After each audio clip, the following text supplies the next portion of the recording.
Vamos lá, queridos. Olha, Deus tem sido muito gracioso com essa igreja. Como Deus fala, vai conduzindo as coisas, né? O louvor hoje nos direcionou para adorar prioritariamente a quem? Ao Pai. Normalmente adoramos a Jesus, não tem problema. O Senhor é o nosso Salvador. Mas existe o Pai acima do Filho, não é isso? E eu estava pensando ali, enquanto era ministrado pelos louvores, que o próprio Senhor Jesus orientou os discípulos a orar a quem? Ao Pai. Chamando-o de Pai. A se relacionarem com o Pai. O Pai que te vê no secreto te recompensará. Foi isso que o Senhor Jesus instruiu. E para pedir em nome de Jesus ao Pai. Ele sempre direcionou as orações ao Pai. Amém, povo santo? E isso foi a direção do louvor, que eu não combinei nada com a irmã Lenice. Deus vai conjugando as coisas. E hoje a palavra, mais uma vez, exalta o Pai. Eu quero que você abra a sua Bíblia lá em Salmo 139. Salmo 139, verso 1. O tema da nossa meditação é esse: Deus cujos olhos estão sobre nós. Salmo 139, 1. Maravilhoso quando as coisas vão se conduzindo, né? Depois o pastor Manuel ressaltou mais uma vez a pessoa do Pai. E hoje é Pai, é o Pai, é o Pai. Não que Jesus não será mencionado, vai ser mencionado. Mas o Pai é muito importante. Salmo 139, 1, igreja. Até o verso 12. Nós vamos ler uma porção um pouquinho maior, já está aqui também na tela, aqui, ó. Vamos então ler essa palavra para entender como Deus nos contempla, né? Como Ele olha para nós. Salmo 139, 1. Vamos ler, igreja? Quem quiser ler em voz alta com o pastor. Senhor, Tu me sondas e me conheces. Sabes quando me assento e quando me levanto. De longe penetra os meus pensamentos. Vai pensando o que você está lendo aí no Salmo, amém? Vai pensando. Deus te sonda. A palavra sonda é penetra. Vai no profundo.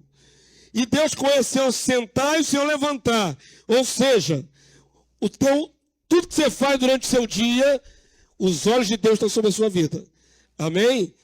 Nos gestos mais simples, desde a hora que você acorda, Deus já está com os olhos sobre a tua vida. É isso que nós vamos meditar hoje. Como Deus nos acompanha. E o texto segue dizendo no verso 3, vamos lá? Ainda esquadrias o meu andar e o meu deitar, e conhece todos os meus caminhos. Isso é bom, é bom ou é mal, irmãos? Pensa no que está sendo dito aí. Deus conhece tudo na sua vida. Isso é bom ou é mal? É bom.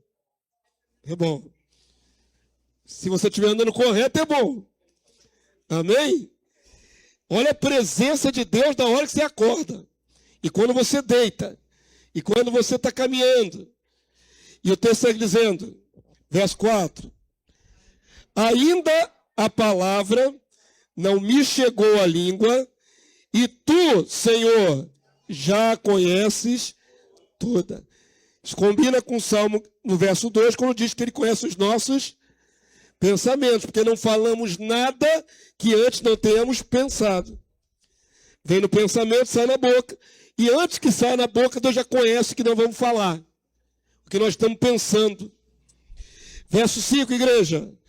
Tu me cercas por detrás e por diante, e sobre mim pões a mão. Glória a Deus. O que esse salmo nos ensina sobre a presença de Deus em nossa vida? Proteção. Mas mais do que isso, o que esse salmo nos ensina? Vigilância total. Também. Porque os olhos de Deus estão sobre nós. O que mais? Não nos sugere uma ideia de acompanhamento? Não sugere uma ideia de que não é só uma vigilância constante. É um andar junto. É um estar junto. Você não levanta um dia na terra que Deus não esteja com os olhos sobre você. Isso é um cuidado paternal, irmãos. Deus não é nosso Pai? Então você já abriu o olho, o pai já está te vendo ali, está te cuidando de você. É mais do que uma vigilância. É um relacionamento na horizontal, céu e terra. Você está na terra, Deus está no céu. Mas os olhos dele estão sobre a sua vida. E ele está lá com a mão sobre a tua vida. Isso é importante você pensar. O salmista sabe que isso é transcendente, que isso é fantástico, que nenhum homem pode mensurar, na verdade, quão tremendo é isto. E ele diz assim no verso 6. Tal conhecimento, que conhecimento? Desse Deus que está acompanhando todos nós. Como é que ele pode estar me acompanhando lá na minha casa, no Pichincha, e estar acompanhando o Anderson lá na colônia? Como é que ele pode estar me acompanhando o Anderson e acompanhando o Ivan lá na Pavuna? Como é que ele pode estar acompanhando cada um dos irmãos e irmãs e estar acompanhando nossos irmãos lá na África? E estar acompanhando nossos irmãos em toda a parte da terra? Com a mesma palavra, com a mesma promessa, de uma constância, de vigilância, de cuidado, de proteção. Estão pensando na grandeza desse Deus? Aí o salmista diz, esse conhecimento de Deus é transcendente, eu não consigo alcançar. Tal conhecimento é maravilhoso demais para mim, como homem. É sobremodo elevado, é tão grande. Não o posso atingir. Eu não consigo entender como é que Deus consegue olhar para todos nós ao mesmo tempo. Com o mesmo olhar paternal. Verso 7, igreja. Para onde me ausentarei do teu espírito? Para onde fugirei da tua face?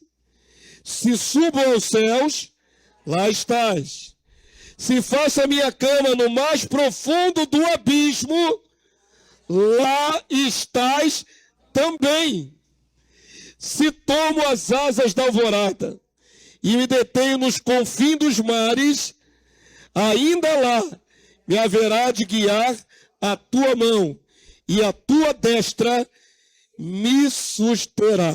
Amém? Quantos podem dizer amém? Isso aí é uma palavra que dá a nós aquela certeza de que não havemos de estar um segundo sequer nesse mundo sem a presença de Deus. Além do Santo Espírito que ele fez habitar em nós, o próprio olhar de Deus sobre nós é constante. Você nunca está longe do olhar do teu Pai. Nunca. Amém? Mesmo você que vive sozinho, de repente não convive com muita gente, mesmo você que passa parte do seu dia isolado de outros seres humanos, o teu Pai te vê e o teu Pai está ali sobre ti, com a sua destra fiel. Amém? E é muito interessante esse texto aqui, mesmo que eu vá para o céu, Deus está lá no céu. Mas se eu for no mais profundo do abismo, a presença de Deus lá está. E hoje de manhã estudamos, quem veio de manhã, quem não veio está perdendo aulas boas, viu, irmãos? Boa, a aula de hoje foi muito aplicativa, sobre Jonas. E Jonas foi parar no abismo, não foi? Dentro do ventre daquele peixe, ele morreu, foi dito isso aqui pelo pastor Manuel. Estudamos isso hoje de manhã. Ele foi para o abismo, é citado o abismo 2 vezes, e a palavra Sheol uma vez, naquela porção de texto. Então ele morreu e foi a sua alma para o Sheol. Mas até ali a presença de Deus vai. E a palavra de Deus diz que depois que Jonas voltou e fez sua obra, Deus continuou interagindo com ele. Não há momento algum na nossa vida que Deus não esteja presente, mesmo que nós não estejamos sentindo a presença de Deus. O problema não é da parte de Deus, o problema é nosso.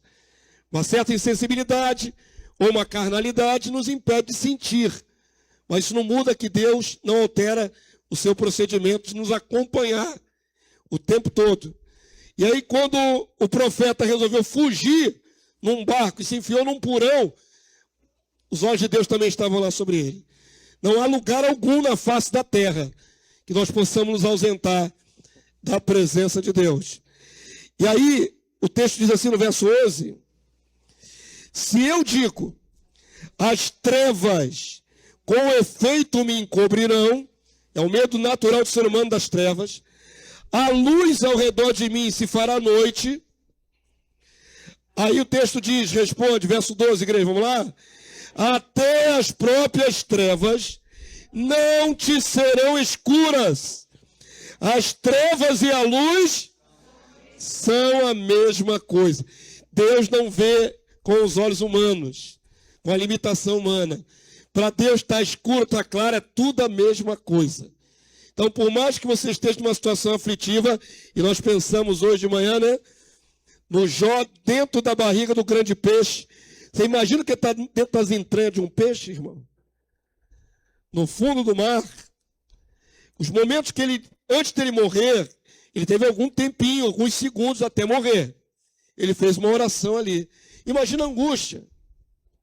Imagina o sufoco que está dentro do animal. Sabe que vai morrer ali dentro de instantes. E a palavra aqui ilustra isso. Ainda que estivesse nessa situação de treva densa, de morte, de angústia de morte. Para Deus não é nada. Deus está lá junto com ele. E Deus faz aquele milagre e ressuscita Jonas. É muito importante você entender que a vigilância de Deus é constante em todo o momento. Não há um momento da nossa vida que Deus não esteja presente. Salmo 34, 18, agora até o verso 18. Perdão. Salmo 34, verso 15 até o verso 18. 15. 34, 15 até o verso 18. Já chegou aqui? Já, né? Vamos ler então, queridos, como Deus nos acompanha durante todo o dia. Vamos lá?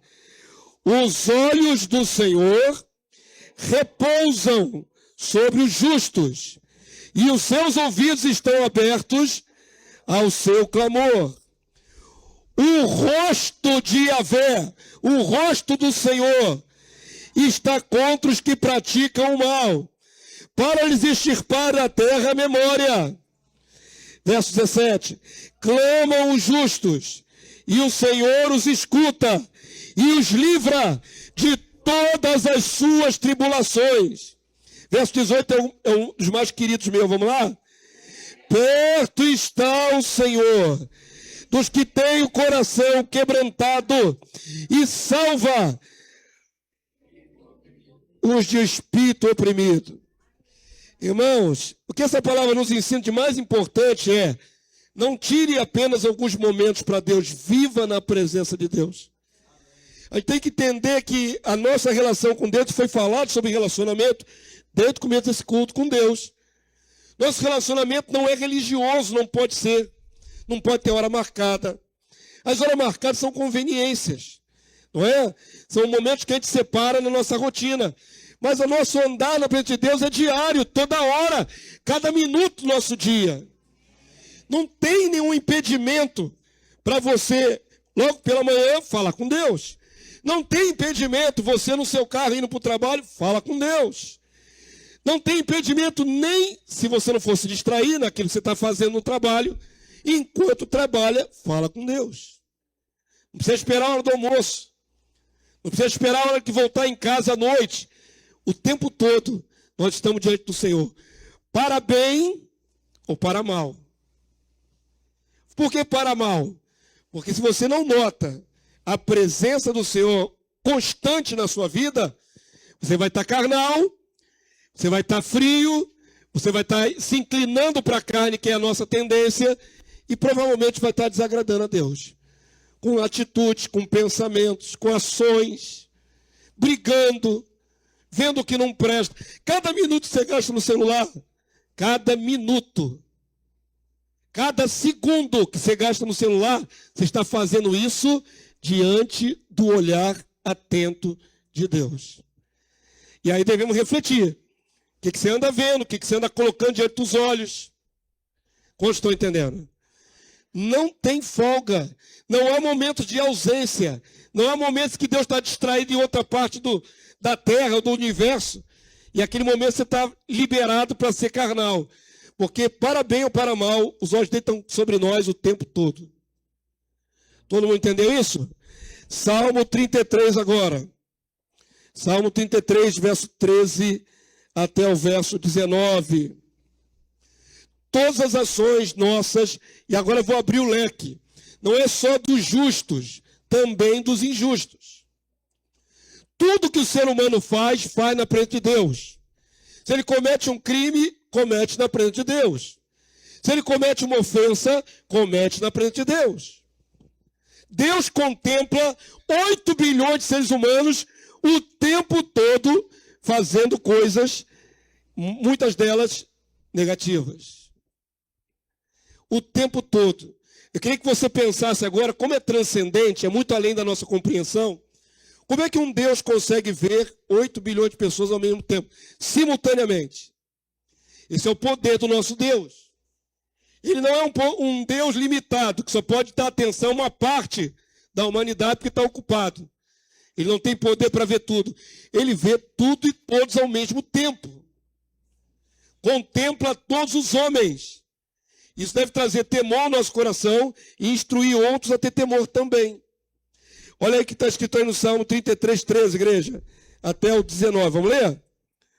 O Senhor olha dos céus, vê todos os filhos dos homens. Deus vê todos os filhos dos homens. Toda a humanidade está sendo agora contemplada por Deus. Toda. É a onisciência de Deus. Ele vê todos os filhos dos homens. Verso 14, igreja, vamos lá? Do lugar da sua morada, observa todos os moradores da terra. Então, os olhos de Deus estão sobre nós aqui agora, nesse momento, irmãos? Sim. Ele está contemplando a gente aqui reunido. Ele está contemplando até o que você não está falando aí, seus pensamentos. Se seus pensamentos estiverem aqui, na presença dele, o Senhor está contemplando. Se os teus pensamentos não estiverem aqui, somente viaja, vai para outras coisas. Vai pensar em futebol, os homens que gostam de futebol. Não traga pensamento de futebol para cá não, tá, irmão? Aqui não é lugar de pensamento de futebol, não. E até já orientei no passado, procure não vir fantasiado de time para a igreja.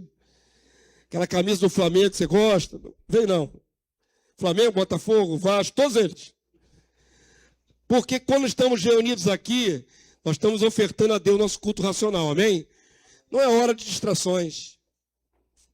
Não é hora de outras coisas, só Deus, Deus, Deus e Deus. Amém, povo santo?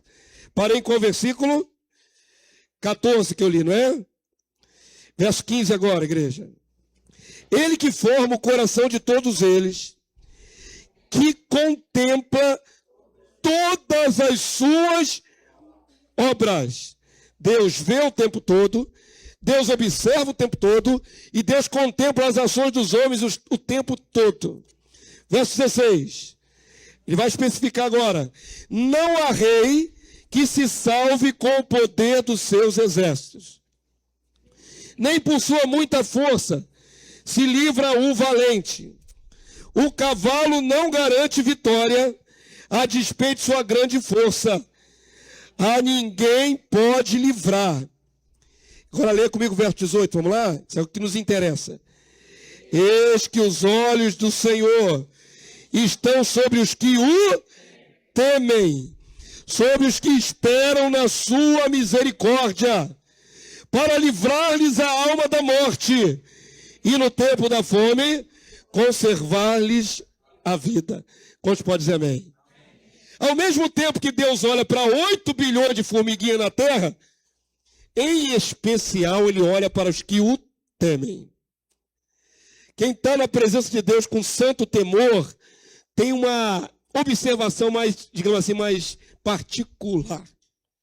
Deus não tira os olhos sobre a sua vida. Deus não tira os olhos sobre a minha vida, irmãos. Não me sinto nunca só. Eu, pastor Damar, não me sinto só. E na minha casa sou eu, Lenice, e mais 3 cadelas. Só. E as minhas cadelas foram ensinadas, elas nem latem. Você chega na minha casa, nem sabe que tem 3 cachorros lá. Então ficou meio silencioso, não fica?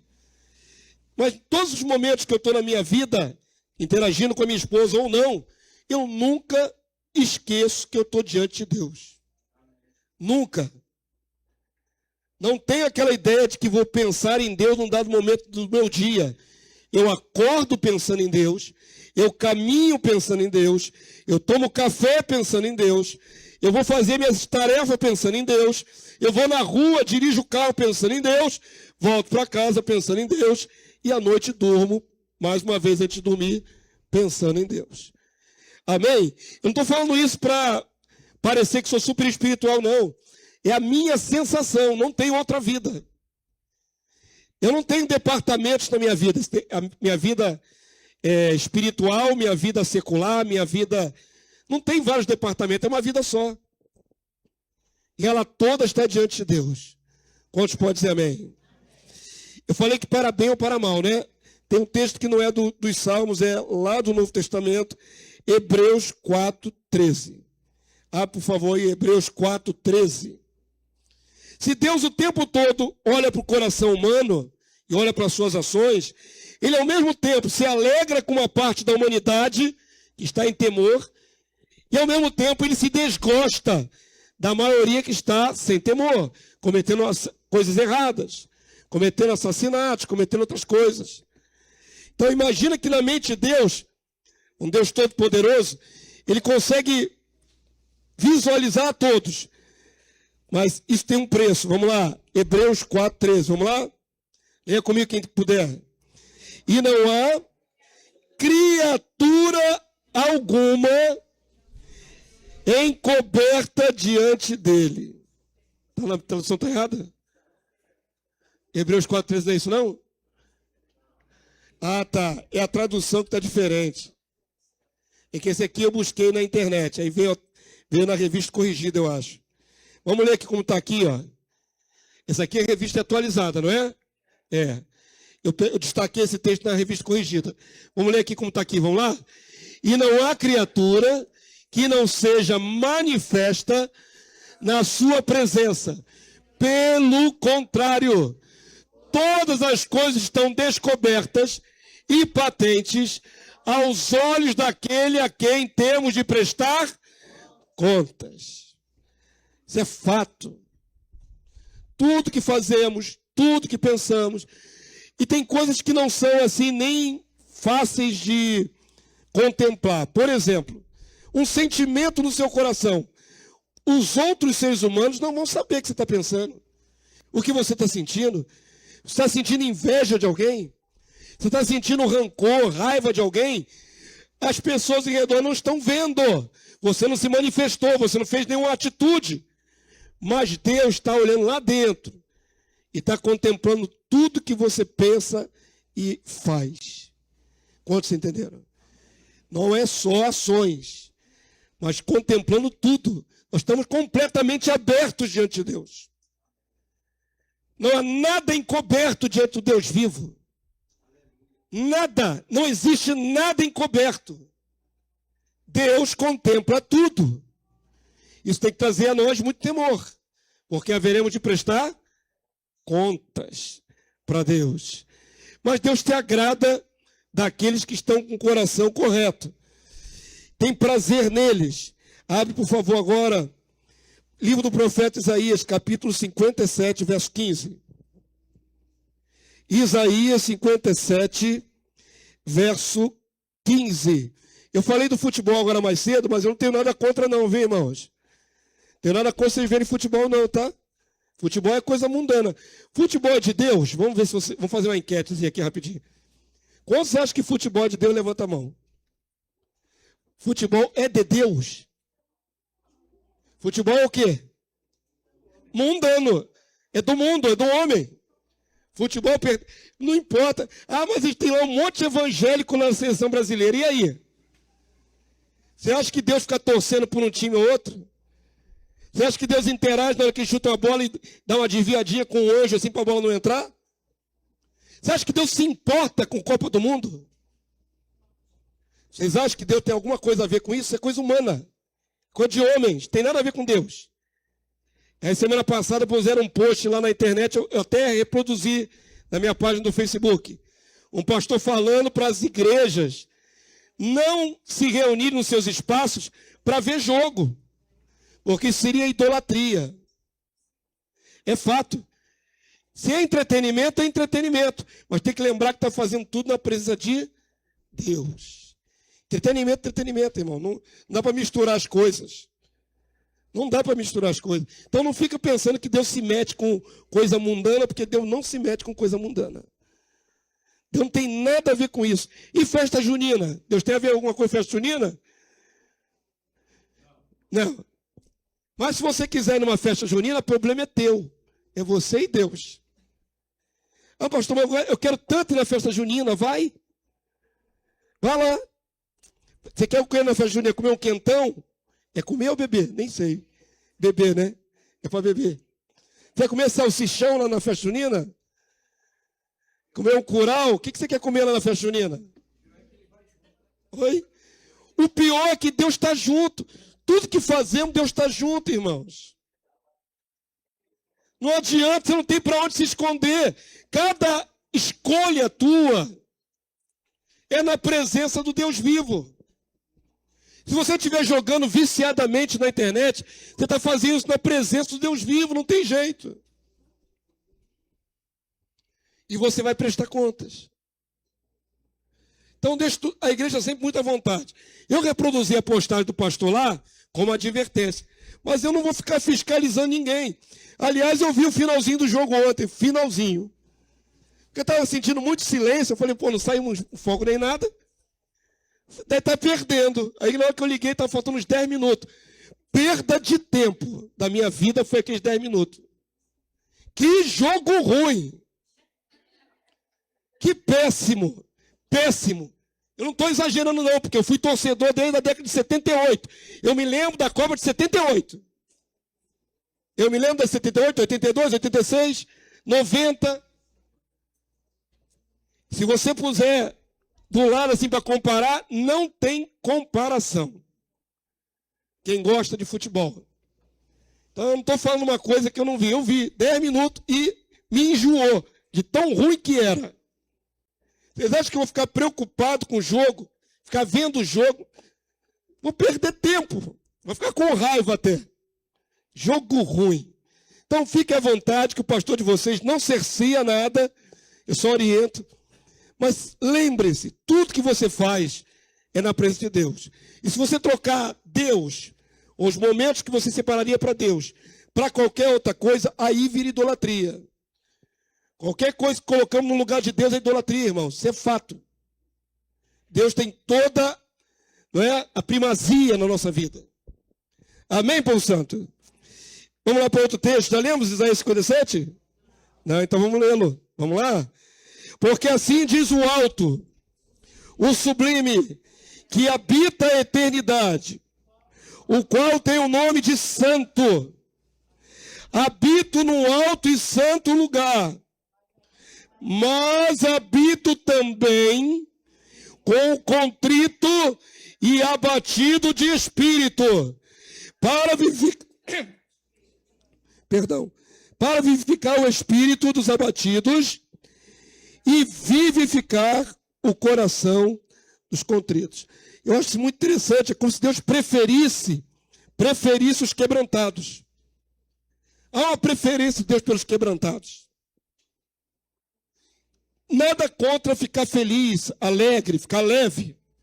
Ter momentos lúdicos na vida. Nada contra. Mas Deus se aproxima mais de quem está quebrantado. Por isso até falamos aqui sobre a questão do jejum na quarta-feira. Queremos buscar coisas espirituais transcendentes. Quebrando um pouquinho seu coração. Deus gosta de homens dependentes, de mulheres dependentes, de jovens dependentes dele. E quando a pessoa está muito suprida, ela não está dependente. Ela se independe de Deus. Quando ela está quebrantada, ela está ali se humilhando, Deus se agrada. Quantos podem dizer amém? Não é a teologia do sofrimento, não, irmãos. É a teologia da dependência. Tem um texto que fala, a gente às vezes não entende o ângulo divino daqueles textos. Tem um texto que fala assim, melhor o fim das coisas que o começo. Parece uma coisa de doido. Melhor estar num lugar que tem luto do que num lugar que tem festa. Aí você diz assim, pô, mas isso não faz sentido. Eu prefiro 1000 vezes estar numa festa do que num sepultamento. Por que Deus diz que é melhor o lugar do luto, onde tem luto? Porque lá o homem contempla a sua finitude. Ele pensa em Deus. Numa festa, raramente se pensa em Deus. É algo para seu próprio prazer, seu próprio deleite. Mas quando você está num momento difícil, você pensa em Deus. Quando a situação é de luta, você pensa em Deus. Quando vem a enfermidade, você pensa em Deus. Não é que Deus prefira o sofrimento, mas Deus prefere aqueles que estão sensíveis, que estão suplicando a Ele o seu favor. Quantos entenderam? Digo amém. Eu gosto de me alegrar em Deus. Ontem tivemos aqui um trabalho de criança que foi magnífico. Eu achei maravilhoso. Momentos maravilhosos. E as crianças cantando, para mim, é sempre maravilhoso. Da boca dos pequeninos, diz o texto, né? Suscitaste força ou perfeito louvor. Então, para mim, ver as crianças cantando me traz só alegria no coração. Mas ontem, no finalzinho, por sensibilidade do Espírito, acho que foi a irmã Selma, convocou as mulheres que estivessem sofrendo. Será que você percebeu que era um culto de crianças? E que estava sendo muito alegre e lúdico? Mas teve um momento, e foi a hora que eu vim aqui para frente para orar, em que as pessoas que estavam aqui estavam com problemas, no meio de um culto infantil. Vocês perceberam isso? Que aquele momento não foi direcionado para as crianças. Aquele momento foi direcionado para quem está sofrendo. Quem está necessitado. E foi bom. Porque aquelas pessoas não só vieram trazer suas crianças e se alegrar, elas vieram também suplicar o favor de Deus. E assim nós oramos sobre aquelas pessoas que estavam aqui na frente. Uma delas está enfrentando câncer terminal, com metástase. Amém? Quantos estão entendendo? Está sendo muito difícil de entender a mensagem hoje? Não, né? Não é que Deus prefira o sofrimento, mas quem está sofrendo ou passando angústia, se aproxima mais dele.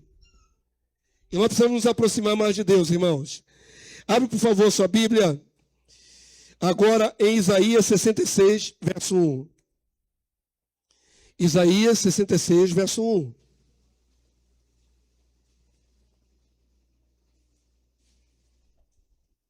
E esse texto eu gostaria que a igreja lesse em voz alta.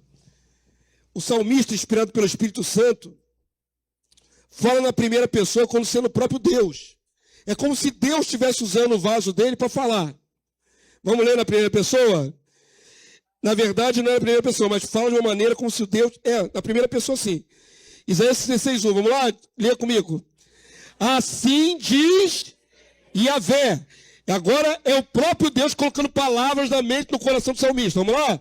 Assim diz o Senhor. O céu é o meu trono, e a terra o estrado dos meus pés. Que casa me edificarias vós? E qual é o lugar do meu repouso? Porque a minha mão fez todas estas coisas, e todas vieram a existir, diz o Senhor. Agora lê esse finalzinho, vamos lá? Mas o homem, para quem olharei, é este, o aflito, o abatido de espírito, que treme da minha palavra. Quantos podem dizer amém? Entendeu? O que atrai mais assim acuradamente o olhar de Deus? O coração quebrantado. Nós precisamos buscar a Deus com um coração assim, entregue, rendido, súplice. Eu sugeri para a liderança mais uma reunião. A gente faz reuniões, várias reuniões nessa casa. Vocês viram a grade de trabalho ali. Mas eu sugeri para os líderes das coinonias que façam mais uma reunião semanal, que é o culto com a sua família. Espero que aceitem essa sugestão divina. Eu tenho feito mais um culto agora em casa com a Lenice. Toda sexta-feira eu faço culto com a minha esposa. E tem sido uma bênção. E Deus tem me dado graça, a mim e a ela, e tem direcionado a ambos, os dois. Cada semana é um que traz a palavra e o outro fica com louvor. A gente vai alternando. E esses cultos do casal têm sido uma bênção. Porque ali vamos buscar para de Deus, é coisa rápida, irmãos. 1 hora, 1h20, 1h30 no máximo, terminou. É simples. Cantamos alguns louvores e dou a dica. Não tem voz boa, não consegue cantar direito, bota no YouTube lá e acompanha do YouTube. A gente bota 3 lá no YouTube, lá, já faz o playlist e solta na hora do culto. Amém? E ali você faz aquele momento devocional. Um dos dois traz a palavra e depois nós oramos. E oramos por muitas causas. E oramos por nossas vidas, pelos nossos familiares, pela igreja, por você. Tem sido muito bom. Eu quero sugerir isso para a igreja. Procure fazer mais momentos devocionais com Deus. Amém, povo santo? Porque Deus procura do céu quem está com o coração quebrantado e abatido, contrito na sua presença. Todos estão entendendo a palavra nessa noite? E não é só Deus o Pai que nos vê. Os textos que nós vimos aqui, todos eles, os Salmos e até o de Hebreus, falava da vigilância constante de Deus Pai. Mas Jesus também é onisciente. E também está nos vendo o tempo todo. Vamos ver a palavra de Deus? João capítulo 5, verso 17, igreja. Ah, por favor, aí, João 5, 17, já vai aparecer já aqui. Só esse versículo. Eu gosto sempre de destacar as duas pessoas, né? Para não confundir, ele fala Deus, aí fica meio genérico, Deus é Jesus. É o Pai e o Filho. João 5,17, já está aqui? A palavra do Senhor diz assim: mas ele lhes disse: meu Pai trabalha até agora, e eu, Jesus, trabalho também. Qual é o trabalho de Jesus o tempo todo, irmãos? Interceder por nós aqui na terra. Sabe o que Jesus faz o tempo inteiro? Tempo total. Full time, como diz aí. O tempo todo está intercedendo por todos nós. Todos nós. Os olhos de Deus estão sobre nós. Os olhos de Jesus também estão sobre nós. E amo aquela expressão que fala nos textos aí, que ele é o bispo da nossa alma. Bispo é supervisor. Então, eu tenho olhando para mim o Pai e o Filho. O tempo todo. O que eu posso temer nessa terra? Nada. A quem temerei? Nada. Nem nada, nem ninguém, nem circunstância alguma. Quando eu tenho consciência que o Pai e o Filho estão o tempo todo com o olhar sobre mim. Eu não sou só vigiado, eu sou contemplado. Vigiar seria uma coisa procurando falha. Eu sou contemplado com o olhar paternal de Deus Pai e com o olhar intercessório do Deus Filho. O tempo todo. Amém, povo santo? Abre aí, por favor, agora Apocalipse 5:6. Apocalipse 5:6. Como é que o Pai e o Filho nos contemplam o tempo todo? Apocalipse 5:6. Aí tem uma revelaçãozinha, tem um mistério aí, uma revelação. Vamos ler? Então vi no meio do trono e dos 4 seres viventes e entre os anciãos de pé um cordeiro como tendo sido morto. Ele tinha, o cordeiro, 7 chifres, diga assim, todo poder. Os chifres simbólicos no carneiro ou no cordeiro significam poder, 7 plenitude, todo poder. Os 7 chifres, todo poder. Que mais? Bem como 7 olhos. Um animal natural tem 2 olhos. Mas essa simbologia do cordeiro, que é Cristo, tem 7. Aí o texto, para não deixar a gente confuso, explica, o próprio texto explica o que são os 7 olhos. Que são os 7 Espíritos de Deus enviados por toda a terra. Diga assim, 7 olhos, onisciência. Amém? 7 chifres, todo poder, onipotência. 7 olhos, toda ciência, vê tudo. onisciência. Tanto o Pai como o Filho veem tudo pelos seus 7 espíritos que percorrem toda a terra.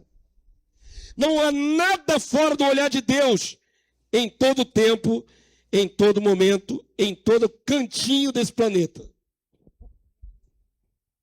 O tempo todo. Permeando a sua criatura. Observando as suas criaturas. Amém, povo santo? É muito importante entender isso. Isso pode evitar que você fique mais à vontade com a sua carne. Isso pode evitar que você fique tirando férias de Deus, por exemplo, momentos de liberdade. Agora é meu momento. Não existe isso, porque o tempo todo, o Senhor vai estar com um olhar sobre a tua vida. E ver tudo. E eu sempre penso também o seguinte, além do Pai e do Filho, tem os anjos de Deus. Além do Pai, do Filho e dos anjos de Deus, tem principados e potestades me olhando. Além do principado e potestade, tem o próprio Satanás me olhando. Olha quantos olhos estão sobre a nossa vida o tempo todo. O mundo espiritual todinho nos contempla. O mundo espiritual todinho nos contempla. Anjos bons, anjos maus. Temos que pensar nisso para andarmos com essa consciência. Amém? Amanhã vocês vão acordar e os olhos de muita gente vão estar sobre a sua vida. Amanhã você vai sair para o seu trabalho e os olhos de muita gente vão estar sobre a sua vida. Gente espiritual, poderosos. Por isso Satanás acusa os filhos de Deus de dia e de noite, porque ele está vendo também tudo que nós fazemos. O tempo todo. Ele corre para nos acusar quando erramos. Por isso nos beneficiamos com o sangue de Jesus. Porque já que cometemos erro por ações, palavras e atitudes, ações, atitudes e pensamentos, precisamos continuamente buscar a presença do Senhor e suplicar a limpeza do nosso coração. Ele limpa o nosso coração.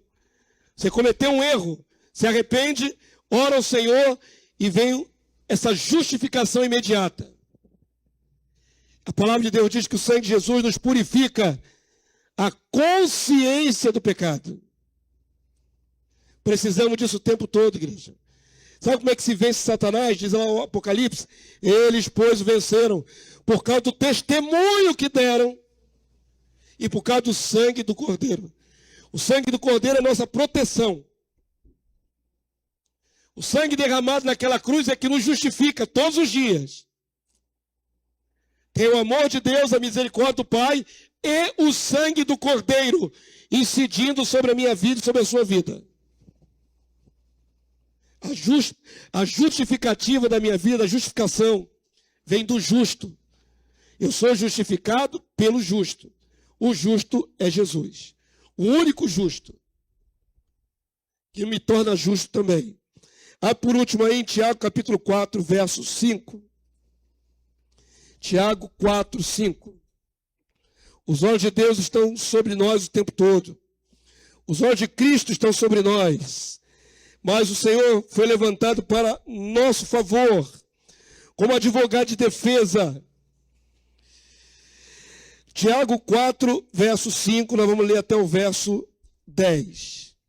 Quem puder ler com o pastor em voz alta, vamos lá? Ou supondes que em vão afirma a Escritura, é com ciúme que por nós anseia o Espírito que Ele fez habitar em nós. Então diga assim, o Senhor que contempla a minha vida todo o tempo tem ciúmes quando eu me desvio da sua presença.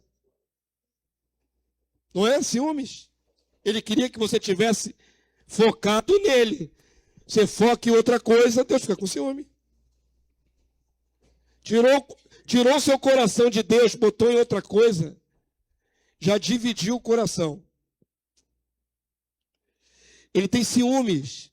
E o texto segue dizendo assim, verso 6, vamos lá? Antes, ele dá a maior graça, pelo que diz, Deus resiste aos soberbos, mas dá graça aos humildes, aos quebrantados. Verso 7, igreja. Sujeitai-vos, portanto, a Deus, mas resisti ao diabo, e ele fugirá de vós. Verso 8. Chegai-vos a Deus. Diga de novo. Chegai-vos a Deus. O que você deve fazer durante o seu dia? O que você deve buscar fazer na sua vida? Chegar-se a Deus. É uma via de mão dupla. Você vai na direção dele, ele vem na tua direção.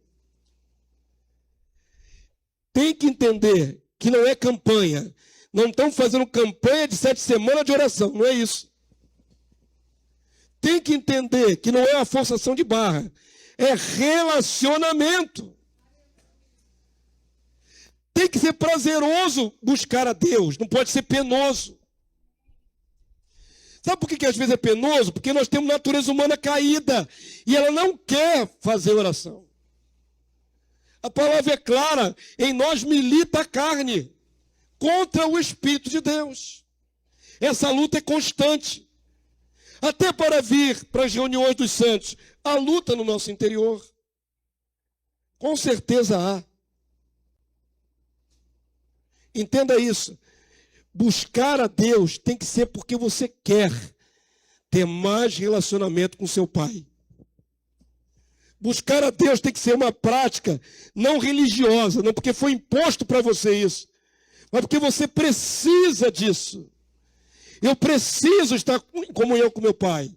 Eu preciso falar para ele meus problemas, minhas dificuldades, minhas lutas interiores. Eu preciso que meu pai me responda. Não só eu fale com ele, como ele me traga soluções. Eu tenho carências várias, como ser humano. E eu preciso que meu pai me ajude, me supra. Por isso Jesus ensinou, vai para o secreto. E aquele que te contempla no secreto, aquele que te vê no secreto, te contemplará. Chegai-vos a Deus. Amém, povo santo? Chegai-vos a Deus. Vamos ler o restante do texto. E ele se chegará a vós outros. Parece uma condicional. E deve ser uma condicional. Os olhos de Deus o tempo estão sobre a minha vida. Mas se eu não buscá-lo, qual é o prazer que Deus tem de se manifestar para mim? Eu tenho que ir na direção dele, e ele vem na minha direção. Eu vou buscar Deus e ele se manifesta. Se eu não buscar Deus, a manifestação não é automática. Por que estamos buscando aqui as manifestações dos dons espirituais? Porque se eu não buscar, não verei manifestação nenhuma. Não é automático. Todo mundo entendeu? O relacionamento com Deus vai fazer com que o Senhor se manifeste na sua vida. O relacionamento. Deus não tem filhos preferidos. Eu sempre falei isso aqui e vou reiterar. Deus não tem filhos prediletos. Deus tem filhos mais achegados. Quem vive na presença do Senhor é chegado a Deus. Quem vive na presença do Senhor vê o sobrenatural. Quem vive na presença do Senhor manifesta o sobrenatural. Quem é filho, mas vive longe da busca, não vê, não manifesta, nem sente nas coisas do cotidiano Deus. Quem está sempre buscando vê Deus em todas as coisas. Vê Deus em todos os momentos, toda circunstância. Alguém entrou no seu caminho, foi Deus. Você na carne, você só encontrei com fulano. Mas quando você está no espírito, aquele encontro não é casual, aquele encontro é Deus. Você sofreu alguma coisa te afligiu, você pensa, Deus está no comando de tudo. Você consegue ver Deus até um tropeção. Você dá um tropeção, você vê Deus. Dá uma trupicada com o dedo na pedra, você vê Deus. Ou não. Você pode passar pelas mesmas coisas. Não vê nada de sobrenatural. Não vê Deus em nada. É tudo natural. É tudo a natureza desse mundo. A palavra do Senhor diz: chegai-vos, portanto, a Deus, resisti ao diabo, ele fugirá de vós. Sujeitai-vos, né? Chegai-vos a Deus, e ele se chegará a vós outros. Leia o restante agora, igreja. Purificai as mãos, pecadores, e vós que sois de ânimo dobre, limpai o vosso coração. O que é ânimo dobre? Duplo ânimo.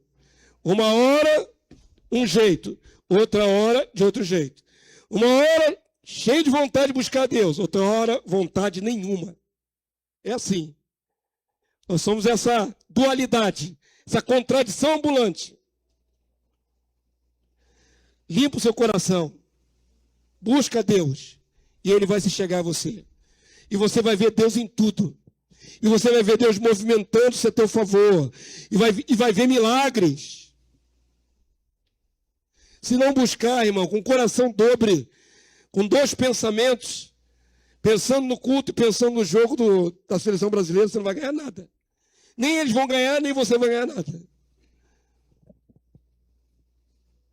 A palavra do Senhor diz: purificai as mãos, pecadores, e vós que sois de ânimo dobre, limpai o coração. Verso 9, igreja. Afligivo. Não parece a teologia do sofrimento? Mas não é. Não é ênfase no sofrimento. É ênfase na dependência de Deus. Afligi-vos, que mais? Lamentai e chorai. Quebrantem o seu coração. Converta-se o vosso riso em pranto e a vossa alegria em tristeza. Verso 10, igreja. Humilhai-vos na presença do Senhor, e Ele vos exaltará. Amém? O coração quebrantado e contrito não desprezarás, ó Deus. É importante se quebrantar. É importante se humilhar. É importante você colocar seus joelhos no chão. E se o joelho não for suficiente, se joga de corpo inteiro. É importante você buscar com intensidade, com o coração dependente, sabendo que os olhos de Deus continuam o tempo todo sobre a sua vida. Sabe uma coisa que eu acho fantástico? Jesus ensinou a não ficarmos ansiosos por coisa alguma. Porque o Pai que te vê sabe o que você necessita. Eu não sei o que eu vou necessitar amanhã. Se eu vou ter uma carência de alguma coisa específica. Se vai faltar saúde, se vai acontecer alguma coisa fora do meu controle. Mas uma coisa eu sei, o meu Pai que me vê sabe que eu preciso. Sabe o dia de amanhã? Deus vai cuidar como cuidou do dia de hoje, como cuidou dos dias passados, e vai continuar cuidando. É para tirar toda a ansiedade do coração, lançando sobre Ele toda a vossa ansiedade, porque Ele tem cuidado de vós. Deus não tem falhado. O problema não está na constância de Deus, sempre vigiando. O guarda de Israel não tira cochilos, não tosqueneja aquele que te guarda. Deus não muda. O tempo todo no seu papel de Deus, onisciente, onipotente, e cuidando de cada um de nós, dando livramento, graça. Da parte dele não há mudança alguma, não há variação alguma. Nem sombra de variação. O problema não está em Deus, está em nós. Nossa inconstância. Nosso ânimo dobre. Uma hora quer muito, outra hora não quer nada. Quantos estão entendendo? Para a gente equilibrar essa nossa desvantagem de sermos tão inconstantes, nós precisamos nos quebrantar, nos humilhar. Tem que buscar a Deus, fazer esforço. Se colocar diante de Deus e pedir: ajuda-me. Ajuda-me, Senhor, na minha inconstância, na minha fraqueza, na minha debilidade. Dá-me mais força, mais graça, dá-me mais fé. E quando você faz isso, Deus te sustenta e Deus te exalta. Amém, povo santo? Vamos ficar de pé nessa hora, igreja.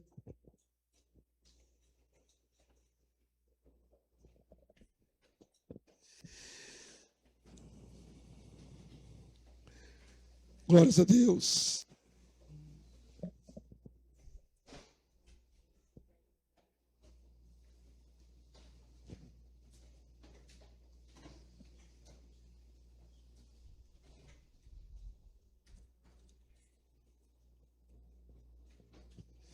Eu quero orar contigo nessa hora, igreja, com os irmãos.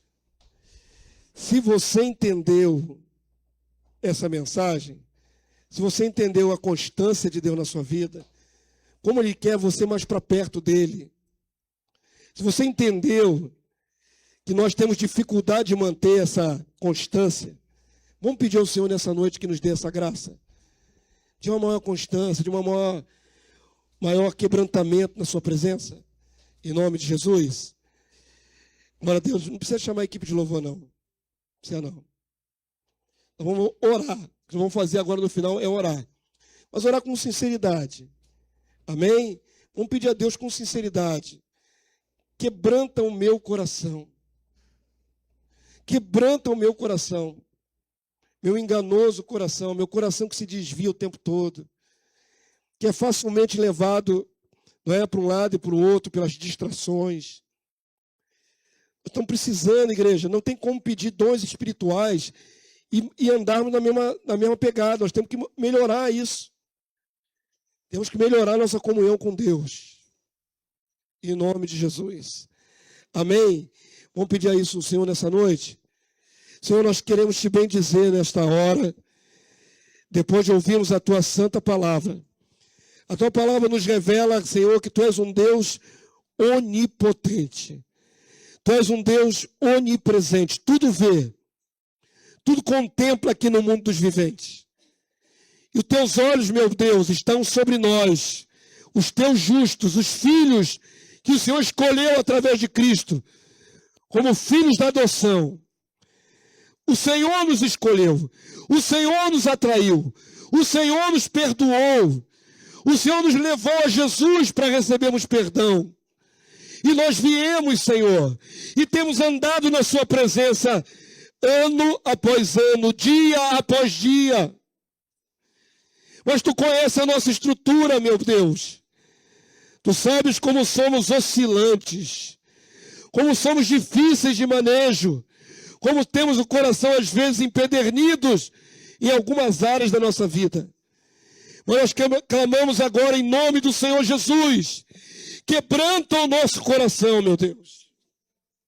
Eu te peço nessa hora, quebranta-nos. A mim, a começar em mim, Senhor. Quebranta o meu coração.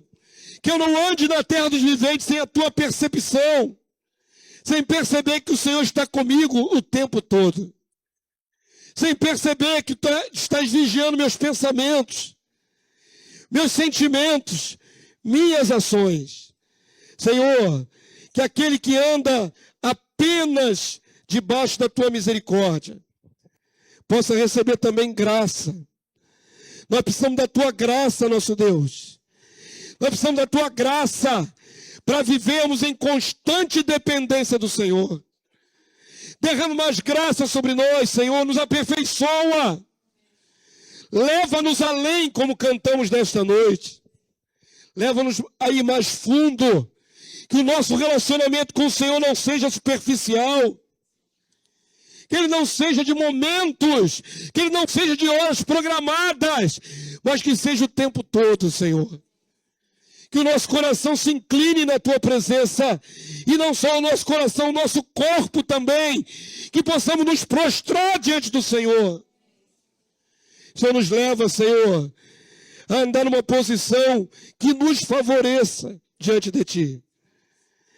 Nós queremos os teus favores. Nós queremos as tuas curas. Nós queremos os teus livramentos.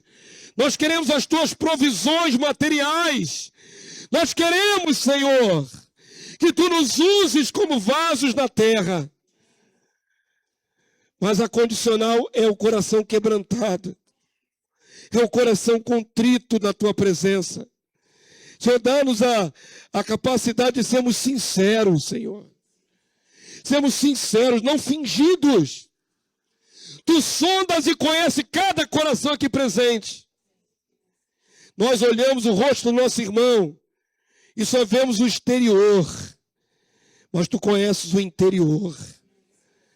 Tu sonda, tu penetra, estamos todos nus na tua presença.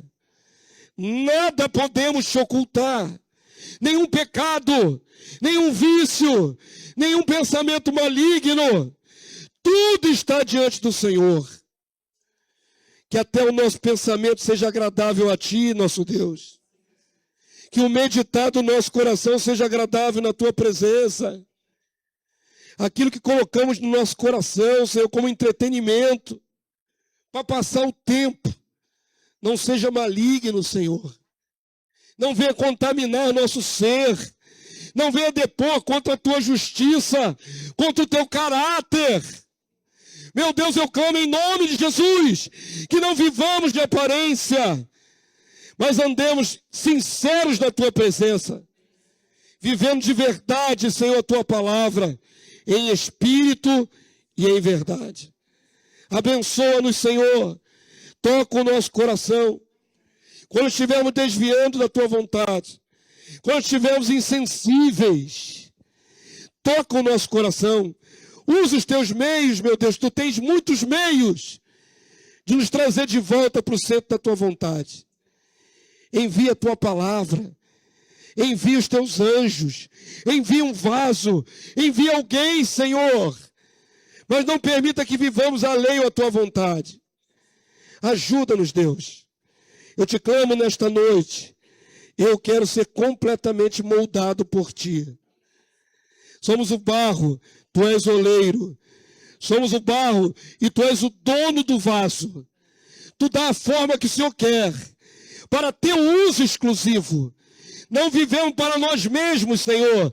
Vivemos para Ti. Existimos para Ti. Somos os vasos de misericórdia que o Senhor preparou de antemão para o Teu uso nesse tempo. Molda cada caráter aqui, Senhor, do menor ao mais ancião. Os nossos jovens precisam ser moldados, Senhor. Os nossos jovens precisam ser moldados por dentro, Senhor. Vai ali no coração dos nossos jovens. Vai ali, Senhor, manifestando a Tua graça, manifestando o Teu amor, manifestando a Tua palavra, a Tua instrução. Que os nossos jovens sejam instruídos por Ti. Não apenas conhecimento, mas sabedoria, Senhor. Para saber recusar o que é mal nesse mundo. Para saber rejeitar as iguarias do inimigo. Ajuda os nossos jovens e adolescentes. Senhor, eu clamo, Senhor, pelas mulheres desta casa. Senhor, quebranta o coração das Tuas eleitas. Quebranta-lhes o coração, Senhor. Trata o Senhor com elas. Que sejam mulheres aos pés do Senhor. Quebrantadas, ajoelhadas nas suas casas, clamando por suas vidas e por suas famílias, clamando pelos filhos, pelos netos, clamando pela igreja, pelos que sofrem. Usa Tuas eleitas para a glória do Teu nome. E eu clamo pelos homens desta casa. Senhor, usa a vida dos Teus servos, quebranta-lhes o coração. É uma obra que eu não posso fazer como homem, Senhor, mas Tu podes pelo Teu Santo Espírito. Quebranta, toca nos corações. Haja temor no coração dos homens. Temor na Tua santa presença. Para também saberem rejeitar o que é mal. Para saberem escolher o que é bom. O que é santo. O que é agradável diante de Ti. Ajuda os meus irmãos. Ajuda-me a mim, Teu servo, que faça a oração. Ajuda a igreja, filhos do reino. Ajuda as Tuas igrejas espalhadas pela terra, Senhor. Quebranta o coração do Teu povo. Quebranta-nos, Senhor. Trata conosco. Nós clamamos em nome do Senhor Jesus. Sabemos que o Senhor contempla a nossa vida. Sabemos, Senhor, que quando saímos deste lugar, Tu continuarás com os Teus olhos sobre nós. Sabemos que quando chegarmos em casa, o Teu olhar continuará sobre a nossa vida. E até quando formos dormir, Tu contemplarás o nosso descanso. Que cada um possa dormir o sono dos justos, Senhor. Que não haja aqui no meio de nós inquietude tal, nem ansiedade tal, que tire o sono dos teus servos. Mas que possam logo dormir, quando encostarem a cabeça no seu lugar de dormir, no seu travesseiro. Porque o Senhor tem cuidado de nós.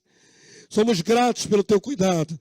Somos gratos pela tua palavra, que é lâmpada para os nossos pés e luz para o nosso caminhar. Somos gratos pelo teu Espírito que o Senhor fez habitar em nós, que nos lembra todas as coisas. Somos gratos, Senhor, pela vida da igreja, por essa comunidade. Somos gratos pela vida das crianças, Senhor, que estavam te adorando aqui na noite de ontem. Louvado seja o Deus que cuida de cada detalhe nas nossas vidas. Nós te adoramos, nós te bendizemos. Te pedimos, Deus, humildemente, continua conosco. Continua conosco, meu Deus. Continua conosco. Nos ajuda, Senhor. Pai amoroso, Deus bondoso e maravilhoso Jesus, continua conosco. Nós te suplicamos isso, teu favor, em teu nome, Jesus, para a honra e glória de Deus Pai e para a nossa vitória. Amém e amém. Glória a Deus. Aleluia. Glória a Deus. Aleluia. Toda a honra e toda a glória a Deus. Vamos terminar fortalecendo um irmão. Você pega um irmão para orar, ele ora por você, você ora por ele, e vamos na paz de Cristo.